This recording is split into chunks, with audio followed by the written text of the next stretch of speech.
Say that. So now back to some sports. So something big happened this week in tennis. Right. For the first time ever in the history of the sport, men and women. Right. And mind you, you have some great names that are going on throughout the sport of tennis. Right. You know, stadiums, courts named after these players. You have the first Japanese-born player to ever be ranked world number one in Naomi Osaka. Yep. And I just find this so amazing, and I wanted to talk about it because, you know, it's not that she's number one, it's how she got there. For her first 3 years as a pro, she struggled. Oh, yeah. She struggled. She was horrible. The physicality was bad. Didn't even know who she was. Yes. You look at it. Okay, you look at her career. Uh-huh. She had 20 losses through her first through her first 3 years. That's a big number in tennis if you're going to be a great. Then all of a sudden something clicked at the U.S. Open last year, and you saw flashes of it. You know, getting to the third round of tournaments, getting to the quarterfinals of these tournaments. Uh-huh. But something clicked last year at the U.S. Open, and she had the big serve. Now she's all of a sudden the girl who's going to dethrone Serena, and that's exactly what she did in the U.S. Open last year. Yes, she did. She played Serena. Serena had a little meltdown, but it wasn't because of her. No, it was because of the head judge. Right. And But because the way she was beating her, then Serena got frustrated. Yep. So normally, if she's playing very well, she probably wouldn't have had that meltdown. Yep. But and you know that's kind of a coin flip of how that would have went because you don't see points, whole games taken away from players at all. Right. And what Serena said after that tournament was right. You see men say a whole hell of a lot more, a whole hell of a lot worse stuff than what she said. Right. And nothing happens to him. Yep. She's 100% right. Oh, absolutely. But in the same breath, Naomi Osaka was playing her butt off all the entire 2.5 weeks that tournament was going. Oh, yeah. And it was her time. She Yep. beat Sloane. She beat Sharapova. She beat Madison Keys. She then, in the championship, beat Serena. Yep. Serena is the greatest tennis player to ever live. And she beat her. Her idol. Serena was playing professional tennis, had already won majors. Naomi Osaka, when she won her first major, take a guess how old she was. She's 21 now. Oh. Serena won her first major in 99. She was 2 years old when Serena won her first major. And I just think it's such a great thing for the sport. Absolutely. I think it is. And here's another thing. She became the seventh woman to, after she won her first major, to repeat and win the next major, which she just won the Australian Open. The last one that did it was Jennifer Capriati in 2001 season. Hannah Manakova has done it. Chris Everett has done it. I believe Margaret Court. Yes, Margaret Court, obviously. But I think Justine Henin did it. So that's the other one. Those are big names. Those are Hall of Fame names. Oh, yeah. And, you know, you look at Naomi Osaka, how she won the U.S. Open. Grind. And she had to grind against Serena in the championship and won it.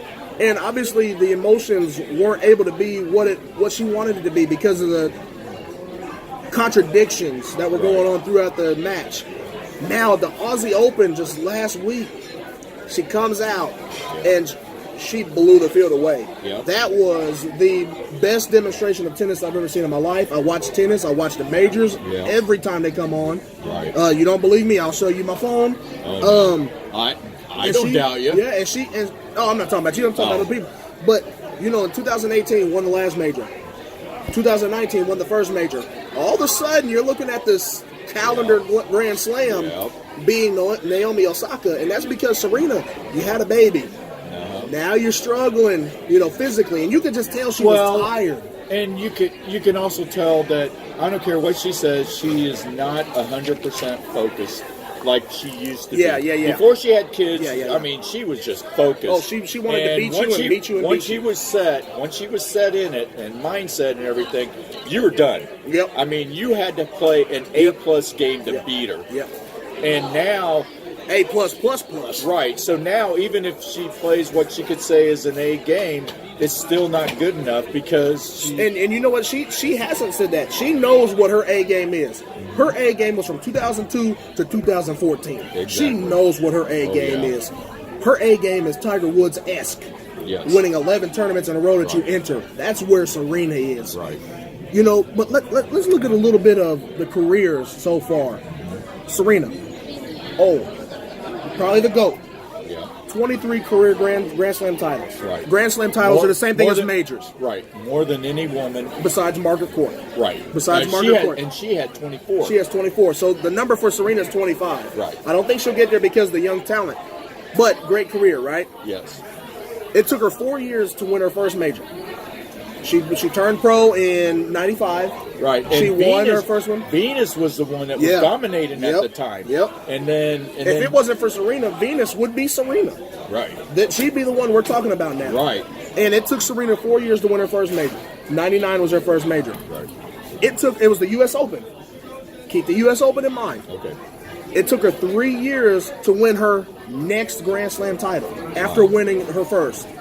Naomi Osaka, 2 Grand Slam titles back to back. Yeah. Took her 5 years to win her first major. So now you're looking at years 4 to 5. The U.S. Open. Yeah. The U.S. Open was her first major win too.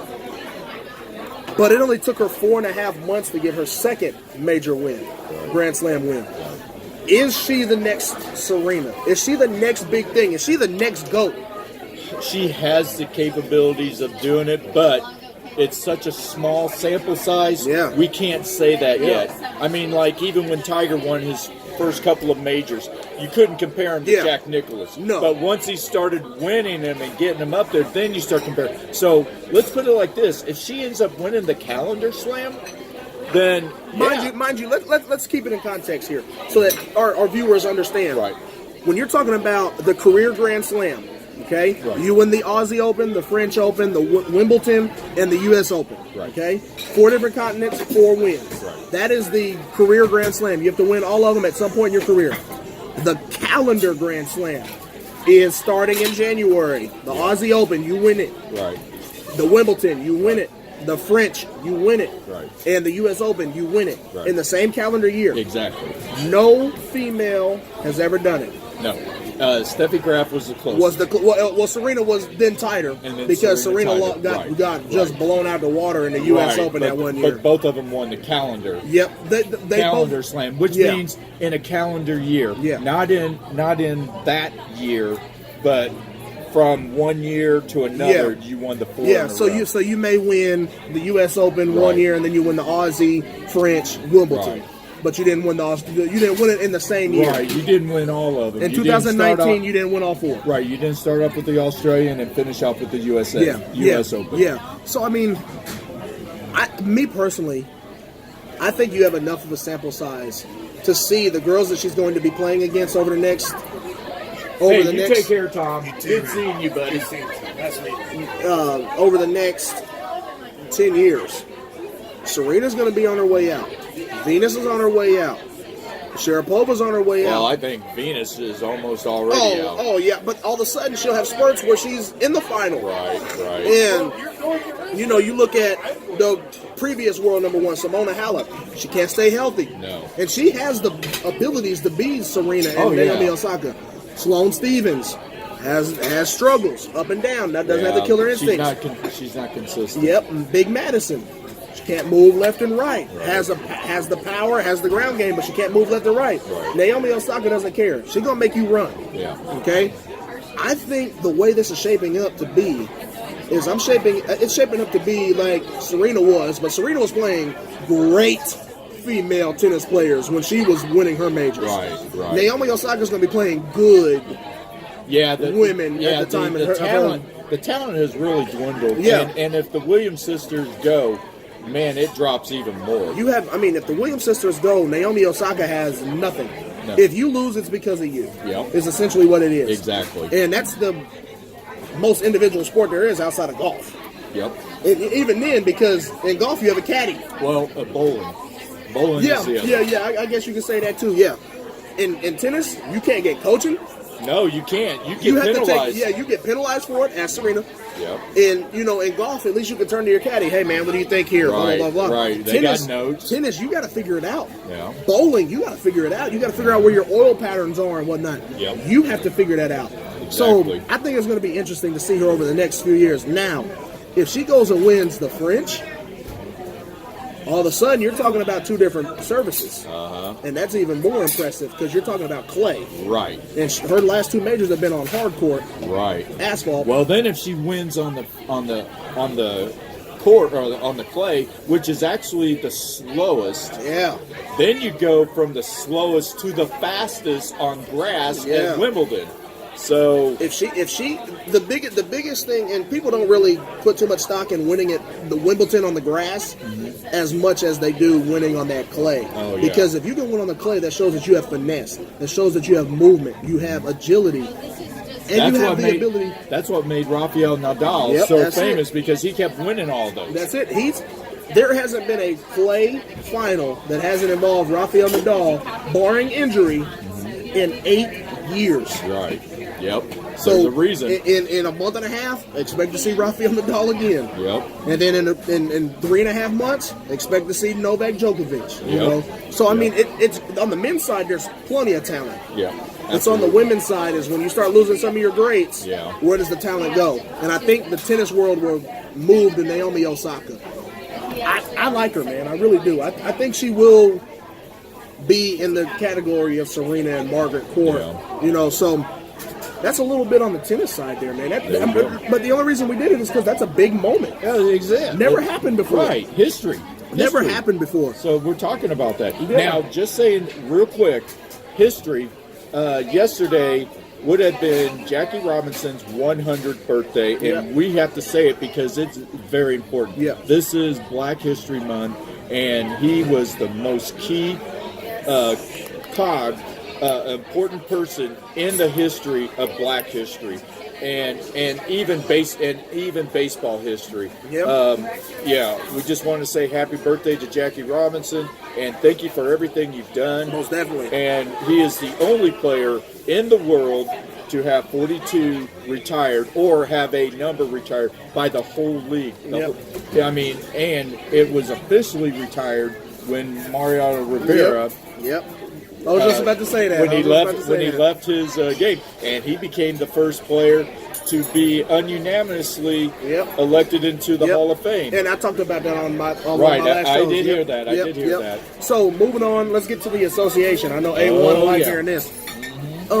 There was a big trade, and I like it. Right. I like it because the Mavs got a hell of a deal. They did. You got Kristaps Porzingis, and now you have Luka Doncic on the same team. The only thing that I've talked to a couple people about is could they have thrown in an extra pick and kept Dennis Smith Jr. If they would have done that, you're talking about a team, maybe not this year, but next year competing for a Western Conference title. They could. Now, the one thing I will say, New York is New York. They haven't won a title since I was in single digits. You know, when Willis Reed was limping along against the Lakers. Charles Oakley. And no, I'm not even going there. Oh. I'm going back in 71. Oh. Where Willis Reed was hurt, and then he come limping out, and that team with Walt Frazier come back and beat the Lakers. New York is just a total mess. Nobody wants to go there. They got a big market. You know, you would think that they would want big players to come in, big stars, everything. Carmelo Anthony was there, and he was good for maybe the first couple of years, but then he was horrible. They finally got rid of him, but he had this huge contract that they had to keep paying. The biggest free agent that they have picked up in the last 25 years is Amari Stoudemire and Larry Johnson. Are you kidding me? And now you get rid of arguably your best player. But that's because that's because Porzingis had made it clear that he didn't want to be in New York. Well, no, because the fans were rejecting him. Yeah, because they were mad at him for they claimed like the Kawhi Leonard thing. that his injury was okay. Right. He'd been cleared by medical staffs, but not his medical staff. Right. The same thing that happened with Kawhi Leonard. Right. The same type of talent. Right. You But know? he was never liked from the word go. Exactly. The second he was drafted, They didn't want him. New York wanted him. And New York does a horrible thing of drafting, and the management and ownership is one of the worst in the NBA. Yep. So, I mean, let's look at the trade a little bit. The Mavs in the trade got Porzingis, Tim Hardaway Jr., Trey Burke, and Courtney Lee. Right. So you have a mix of young and old in there. Right. The Knicks got Dennis Smith Jr., which that's a big name there. Yeah, big dick. DeAndre Jordan, which he's a big name, but he's on the downside of his career. Right. Wesley Matthews, big-time shooter, and 2 future first-round picks. Now, everybody's like, "Well, first-round pick. That's big in the NBA. You have You have 3 rounds essentially. Right. You got 2 rounds, and you have a lottery pick round. That's all you have. Those 2 first-round picks are big, considering the players that are coming out in the next 2 drafts. Right. But if the draft is not very good, then they're waste. Exactly. So this but next year looking is at supposed to be looking really at good. it, all the one and dones that are coming out of NCAA, you're looking at. Oh, some you mean big-time just talent. from Duke? Yeah, I mean, you talk about just from Duke. You know, next year Duke's gonna be good again. Kentucky's gonna be good again. Yeah. And it's scary, man. It really is, because I'm looking at the way the Knicks, both teams won in this trade, in my opinion. Right. Dennis Smith Jr., drafted this past year. Good guy, good talent. DeAndre Jordan. Just like his father, man. Yep. Deadly shot from the outside. Yep. DeAndre Jordan, big man, can train another big man. Yep. Wesley Matthews, sharpshooter. Yeah. Can get to the rim, kind of athletic. Yep. And then you have the 2 future picks. What if you combine in there with a 5-star recruit that comes out of Duke or Kentucky or Kansas? Yeah. You know, and then you do it again the next year. All of a sudden, you're looking at a big 3, big 4 Right. just because of this trade. So I think it helps both teams. I think the Mavs immediately go to the middle, to the top of the pack in the West. Immediately. Oh, yeah. Immediately. And they were last year they were horrible. Yeah. But this year they've improved. They traded and up. They now traded up to get Luka Doncic. Right, and now they've got better. But I don't trust New York for the life of me, and I feel sorry for all those players that got traded to New York. That is just a cesspool. Yeah. And have them there, and take all that talent, and all of a sudden it could dwindle away. It could. It really could. And that's how fast any sport is, but it's twice as fast in the NBA. Right. It is when the management and coaching and everything up above is horrible. Yeah. And New York is showing how bad they are, and that they can't even get players to come into New York. New York and Madison Square Garden, one of the most famous places of all time. Yep. And you can't get good players, to come in and play for you? Yeah. That is not a good thing. That would be like saying L.A. couldn't get any players to come in. You know, LeBron James would have said, oh, major no. markets. Exactly. And LeBron James would say, heck no, I don't want to play for Los Angeles. Well, since we're on the turmoil subject, let's transfer over to Mizzou, and let's hit this real quick here. Okay. Obviously, everybody's heard the news about the Mizzou playoff ban. Yeah. Heard football for 2 years. Yeah. Heard baseball this year, which their season kicked off today. So Right. they found out 2 days ago that they're not going to be able to even play for Right, and they championship. They had a shot at making it to the World Series. They had a good enough team to do that. Yep. And then the softball team is always good. Right, but this And they year just kicked off too. Right, but this year they wasn't supposed to be as good. Now that doesn't mean that they would have been. Exactly. It happens like that But every year. the baseball team was Yeah. definitely had the more better team. So I'm gonna have to use my notes here, because this is a lot of stuff to digest. Right. So for the Mizzou playoff ban, Right. Okay. First of all, it's a 5% scholarship reduction from all 3 teams. That's a big number. Oh, yeah. In baseball, you get 13.5 scholarships. All of a sudden, you're at 10. Okay, That's a big number. You have a 7-week ban on unofficial visits. So kids that are coming to visit can't even come. 12.5 reduction on official visits and eval days for recruits. 7-week ban on recruiting, communications. Yep. You can't even like if I want you to come to Mizzou, I can't send you a text. I can't send you an email. I can't contact your family. And eval days. So if they send you something, Yeah. you better not look at it because you can't evaluate players. Plus a $5,000 fine for every student involved. So that's 60,000. Something like that. Well, That's dropping a hat. That's 60,000 of the 12 of the Big 12 that were on the football team. Oh, there was 40. There was 42 okay, total. never mind. So, Yeah. But either way, that's a slap. That's a slap on the wrist.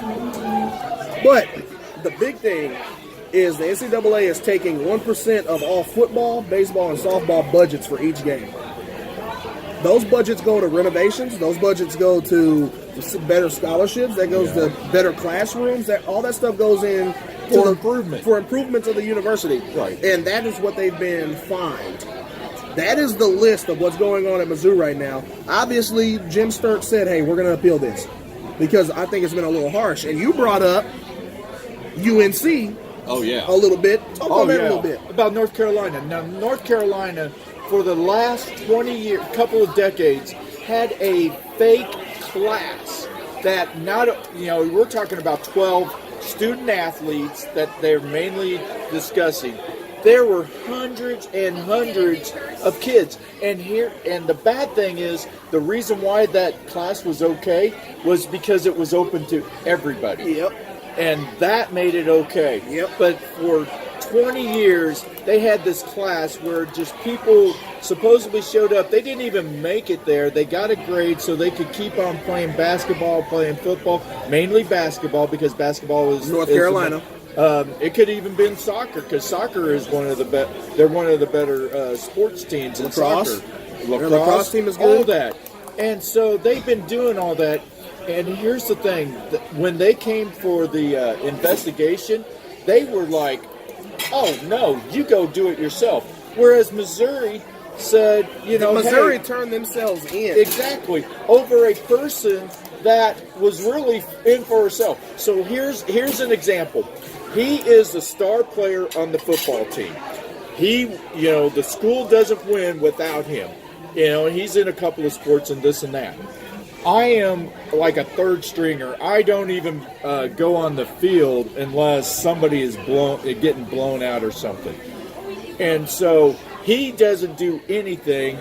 He doesn't go to class. Somebody takes care of him, and he gets passing grades. Where I said, yeah, I had help in one class. I was struggling. I'm trying to tell you, and get this taken care of. Well, they throw the book at me and tell me that I can't do any of this again, and they just let him go scot-free. Yep. Because he goes, well, I didn't do nothing, and you need to prove it. Whereas I was trying to be the right honorable person, have morals and everything else. And that's exactly what happened here. North Carolina said to heck with it. And here was the thing. North Carolina was a blue blood school, just like he was. And I am not a blue blood just like Missouri. Missouri is not one of those big schools where they are willing to have every year trying to get them on TV and everything else, like Notre Dame, like Alabama, all those schools. And so that's what happened with Missouri. And that is just totally wrong. Yep. I hope we can win this. And I've heard a lot of stories that it could happen. We could win, possibly. And they need to have that. But we have a good team. Kelly Bryant came from Clemson and came on to Missouri. The first thing you think of when this happened, you go, oh, great, he's going to leave. Because every player has an opportunity to go transfer and not lose any eligibility. But they turned around, and Kelly said that I am sticking to it, which is really beneficial. That really helps. And that's kind of a identifying factor of how the Mizzou football team is. Yeah. The state of the football team. For Kelly Bryant to say, "Hey, I left Clemson. I'm trying to go and win it. I'm trying to go and compete." Oh, all of a sudden you can't play in the playoffs. You can't play for a conference championship. See ya. How easy would that have been? Right. But Kelly Bryant. Easily. But that shows you what Kelly Bryant sees in this team. Yeah. And Mizzou has had a good history of quarterbacks. Oh, they have. Brad Smith, Chase Daniel, Drew Lock, Blaine Gabbert. Blaine Gabbert in college. He still was, I know, but he still was a great quarterback. You had a quarterback. What was his name? James Moore. Was it James Moore? Something like that. James Moore, he was a taller guy, more athletic dude. You know, and now you have Kelly. You can add Kelly Bryant to the list. Plus, we have a 4-star recruit that's behind him now. Oh, yeah. So exactly. I mean, the football team is in a good spot. Right. Is it SEC spot? Maybe not, but maybe with Kelly Bryant it is ACC. Yeah, you never know. We had a shot at winning the East title. Yeah. You know, challenging the West. Yep. And Georgia's going to be possibly starting going a to big freshman bowl. quarterback, Right. all that stuff. So, Yep. you know, that's a little shakedown of the Mizzou thing. I don't like it. I think it was a little harsh. A little. I think little. it was a lot harsh. I think it was a lot harsh. I think it was totally BS. I think it was medieval range a little bit. Well, here's the thing. Especially with what happened with Kansas today. Oh, exactly. You were playing an illegal player, no matter if it's family or not. It's in the rules. Right, it is. And what they get, D'Souza, who's not even going to be playing this year, he's not going to be playing this year or next year, which wasn't going to happen anyway. Right. For next year anyway. Right. So who did you really punish? You see what I'm saying? Who'd you punish? Right. Yeah. You know, Kansas sat him down last year on a suspension. Right. Because they knew this could happen. Right. Before any of this even happened, they knew this could happen. Right. So why are they not punished? Mizzou got the woodshed brought to them. They did. They did. And that's from a tutor. You know what I'm saying? That's from a tutor. This is from your institution paying these players to go commit to your school. Right. In order for you to pay somebody to commit to your school, he has to go there, right? Right. He played for you last year. He played in 14 Big 12 games. Sounds like you need to be forfeiting those games if it was my book. But that goes back to what you said about the Blue Bloods. They're not going to punish Kansas basketball because Kansas basketball is always going to be there. They bring ratings. They bring money. Yep. And unfortunately, the NCAA, they say they're a student-athlete institution. Yeah. That's a multi-billion-dollar business is what that is. Okay, let's do an example. Last year we had Michael Porter Jr. came to Missouri. He played one game or just a handful of games. But he brought in $2 million just in ticket sales. In ticket sales. So these players make money. Now look at Duke. They have the Fab Five, just like they did in Michigan. Yep. Do you think that these players these guys are better? Right. Well, these guys, did they just say, "Here, come play at Duke"? No, they had to be coerced a little bit. They had to get their palms rubbed a little bit, greased up, and. It's happening everywhere. So let me ask you this. You're not going to say nothing to Duke. No. So let me ask you this, okay? And I'm going to use the corporate world for the people who don't understand. Right. And real quick, James, good seeing you, buddy. And yes, it is my Peters jersey. So let's look at the corporate world, okay? Let's use Target, Walmart. Who else? Sam's Club. Not Sam's Club because it's Walmart. Costco. Costco. Let's use those three. Okay. You're looking for a job. You're going to go to the job that offers you the most. Right. Okay? So, for an athlete, Duke, Clemson, Kansas, Kentucky. Right. 4 top basketball schools as well for Zion Williamson. Right. Clemson, Duke, right there. Boom. That was his hometown. That's where he's from. Yep. You're going to get a full ride no matter where you go. Oh, absolutely. Okay, you're going to get a full ride. Oh, yeah. Now, get this right. You're going to get a full ride wherever you go. How do you make your decision on where you go? Somebody's got to offer you more, right? Yep. They offer you the money. Yep, they do. They offer your mom a house. They offer your mom a car. Yep. That stuff is still illegal. Ask Reggie Bush. That stuff is still illegal. Yep. Right? Just same thing with the Ohio State football players about 4 years ago. Yep. Signing their helmets for tattoos. Yep. What'd they get? Yep. Oh, it's okay. Yeah. You're all right. You just don't do that no more. Exactly. Because it's Ohio State football. If Ohio State football wasn't there, you can forget about it. Exactly. And that's kind of the situation going on right now. So I'm pretty happy that they're going to appeal it. And they should win it, or they should get it reduced. Right. They should get it reduced big time. But I just keep shaking my head. But now, guys, we get to the fun part of the show. Yes. I am looking forward to it. I got to put on my spectacles. So, guys, I told you guys at the beginning of the show we're going to do a Mount Rushmore of athletes of all time. Right. Okay? Now, our honorable mentions list, we're just going to read them. Right. Okay? And these are in no particular order. Right. Okay? Now, remember, when you're talking about the Mount Rushmore, the top 100 athletes could be interchanged with the top 5. Exactly. If we had 10 people in here do their top 5, they would all be different. Absolutely. So, with that being said, I'm going to turn it over to the Austin boys. You want to read off your honorable mentions? Yes, I will. The first one is Cheryl Miller. Cheryl Miller was a high school basketball player in 1981, and she scored 100 points in a game, and she was phenomenal. And then she went to Southern Cal, won 3 titles there at Southern Cal, and became arguably the greatest woman basketball player. Won two WNBA championships too. Yes, or women's league championships at the time. Absolutely. So the best story from Cheryl Miller is the one where her and Reggie Bush, they were in like a 30 for 30 or a little quick 6 film or something like that, and they asked Reggie Miller, who was the best basketball player in the family, and he goes, yep, and points at Cheryl Miller. Yeah, because she would whoop up on them, right, big time. So who else you got over there? Oh, I have Serena Williams. These are your honorable mentions. These are my honorable mentions. I have the regulars in here. I have George Brett. Okay. He's the only player in Major League Baseball history to win a batting title in 3 decades, 70s, 80s, and 90s. Yep.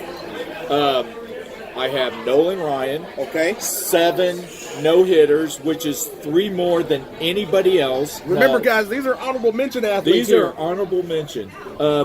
Now, I got Jim McMahon. I have to have Jim McMahon. Yep. He led the Bears to a Super Bowl. Like I told you guys, this is a Mount Rushmore. This could be different for everybody. And here's another one.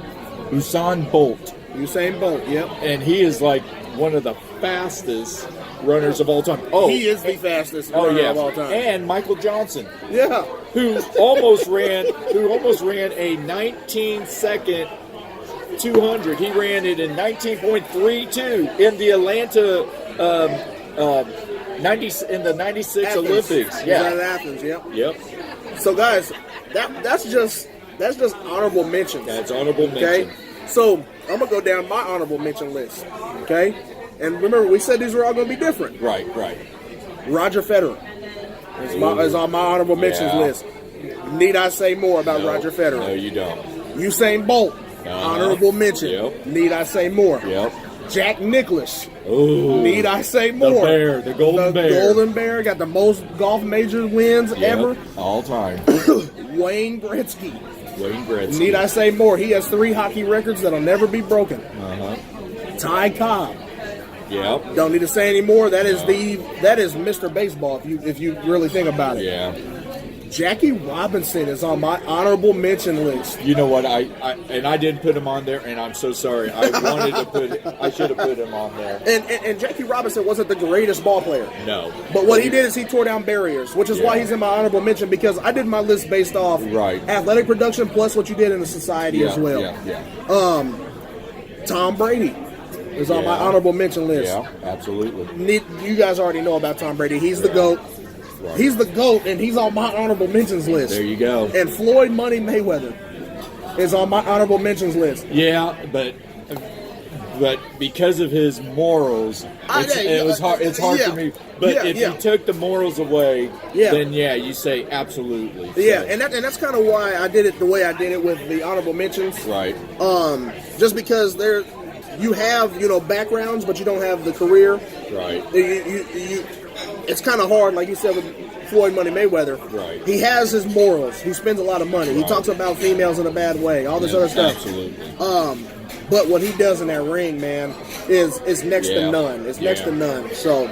Absolutely. So what we're gonna do here is we're each gonna give off our 5th guy or woman.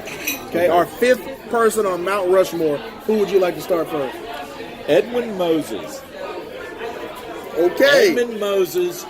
I gotta write these down. Started track in the 70s, and he won 2 Olympics in the 400-meter hurdle. He would have won 3, but the United States did not go to Russia in the Summer Olympics. Yep, for a good reason. For a good reason. We don't need to mention it. And if you young guys don't know, you can ask us later, and we'll explain it to you. But All he did was win 107 consecutive finals. This is not counting all the other sections that they did. But in the finals, he won the race 107 straight times. That's insane. Up until like Usain Bolt didn't even do that. No. Up until in the 90s. That's insane. Yeah. And finally did. So, you're getting in the range of FloJo there on the women's side. You know what I'm saying? Yeah. So that's his fifth. Yeah. My fifth is Serena Williams. Okay. And the reason why I have her fifth is because you look at her career. 23 career Grand Slams. Right. But she also has 16 career Grand Slams in the double side. Right. And that's playing with Venus. That's playing with different competitors. Plus, she's the highest paid female tennis player of prize money, I should say. Right. She's right at $90 million in prize money. Now, to put that in perspective, Naomi Osaka just won the Australian Open. Right. $2.9 million payday. That's a lot of money. Yeah. Serena in prize money is at 88, going to 89. So right at 90. Yeah. Naomi Osaka, who's the hot up-and-coming thing, Right. has $10 million in prize money. Yeah. And she's been a pro for 10 years. So that's crazy to think about. So, and that's the reason why. Not only that, but what she does in the community as well. Right. Her and her sister own a quarter of the Orlando Magic. They want to own stuff. They have their own clothing lines that are very successful. And you don't hear any drama coming from them. Right. Which is kind of helps, put them on the Mount Rush, put her on the Mount Rushmore. I guess I should have done the Williams sisters. But, what they do for each other. They're always supporting each other. They're supportive of their fellow competitors. Right. You never see Serena put anybody down. Yep. She's always building them up. Yes, I'm Serena. I'm the baddest. But I beat you. Right. I'm not going to shove it in your face. The only time that she does her little special twirl is after a final or a semifinal. Right. And I commend her for that. It's so easy to be the greatest and just be like, I'm better than you, don't talk to me. Right. But she sits down after losses for hours and talks to media and all that other stuff. I give him, just like with Cody Parkey. Oh, yeah. I give him all the props in the world just like I give her all the props in the world. Absolutely. So, would you like for me to do my number 4, or would you like to just keep going in order? How you want to do this? Nope, I will do it. Oh, okay. Number 4, Michael Jordan. Yep. I mean, enough said. Six NBA titles, 6 NBA MVPs. Not even Tom Brady could do that. Yep. Would have been 8 in a row if he would have went to play baseball. Exactly. And to be honest, if his father didn't get murdered the way he did, I think a lot of it had to do with that. He brought back the NBA because in 1985, the NBA was starting to go downhill really fast. In the late 70s, it was really bad. Yeah. But then you had Magic and Bird, and it started picking up a little bit. But then he came in and brought back the youth. And with the Air Jordans that they had, everybody wanted Air Jordans and everything else. And now he is the majority owner of the Charlotte Hornets. Yep. And he's the first $1 billion athlete. First $1 billion athlete. Not from playing, right? But being an entrepreneur, his shoes, all that stuff. He made him the first $1 billion athlete. Exactly. And he's only number 4 on my list. Yeah, that's insane, man. Yeah. So that's what I like. I do have him on my list, and we'll get to that. Okay. But number 4, I am the greatest. Muhammad Ali. Muhammad Ali, Rumble in the Jungle. Rest in peace, Rumble in the Jungle, baby. There is nothing better than Muhammad Ali. And it's not only for what he did in the ring, but it's what he did, like we talked about with Jackie Robinson. Right. He had a belief, and he went to jail in the middle of his Hall of Fame career, becoming the greatest boxer at his prime. He went to jail at his prime for his beliefs. Absolutely. And that is the cornerstone for everybody in America. Yep. Believe in what you believe in. Don't let anybody else change that. Right. And Muhammad Ali did that. Not only did he do it in the ring, I believe I'm better than you, and I'm going to show you I'm better than you. But outside of the ring, away from the cameras, he was the same person. And he bred probably the best female fighter of all time, in Layla Ali. Yeah. And she has the same mentality with the way she trains people. Yeah. Look, we want you to be the best. Be the best that you can be, and don't let anybody else change it. Muhammad Ali has to be on my Mount Rushmore. Has to be. Yeah, I agree with that. I totally agree with that. And here's the thing: after he was diagnosed with Parkinson's in '96, I still remember him with his hands shaking, lighting the torch to start the Olympic Games. And that, I'll tell you what, he was really hated for a while. You either really loved him or you really hated him. Yep. But after he had Parkinson's, everybody loved him. Nobody hated him. I mean, just a great guy. I mean, and you saw that with his funeral. Millions of people lined the streets. Yep. And were throwing roses to the point they did a 30 for 30 on the driver for the Muhammad Ali funeral procession. Wow. He said that there were times that he couldn't see out of the windshield. He couldn't see out of the side windows. He had to roll the windows up. He had to turn the windshield wipers on to see. That just shows you what the world thought of Muhammad Ali, because it wasn't just a funeral here. They did funerals in Africa where he did Rumble in the Jungle. Worldwide. Obviously in the Middle East. In Japan, because he had a big fight in Japan. They loved Muhammad Ali, and Muhammad Ali loved them. And I would have loved to. I would have loved to have met him. Oh in person. God, I'm so envious of one of my mom's friends has a Muhammad Ali signed poster. Oh wow! Of him leaning on the ropes. Just chilling after he did the rope and dope, you know. Oh my gosh! I'm very envious of him because I can never get anything signed by Muhammad Ali in person. Right, I'd have to buy something from somebody else. Exactly, and he did. He got it in person. Wow. Yeah. And I'll tell you what, you had phones then. You could have gotten a picture of him. Yeah. So I mean, in my mind, right. What he did for the world, he has to be on here. Absolutely. All right, number 3 is Tony Gwynn. Yeah. The purest baseball hitter of the second half of the 20th century, and it is not even close. George Brett had 1 year where he batted 290. Rod Carew batted 390. I'm sorry. Rod Carew batted 280 or 388. But Tony Gwynn in 1987 batted 380 and used one bat all year long.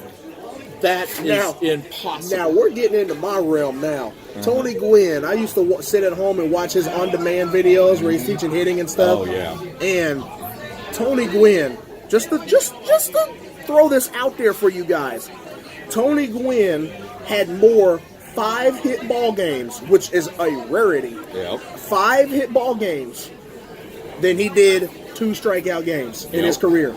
19 years. Yeah, he struck out 3 times in a game once. One time. Last year, there were 48,000 strikeouts in Major League Baseball alone. If Tony Gwynn would have been playing, he would have had one of them. Right. Think about that. Right. That Tony Gwynn, you're right. They named a hole after Tony Gwynn, the 5.5 hole. The 5.5 hole. 5.5 Not hole. only that,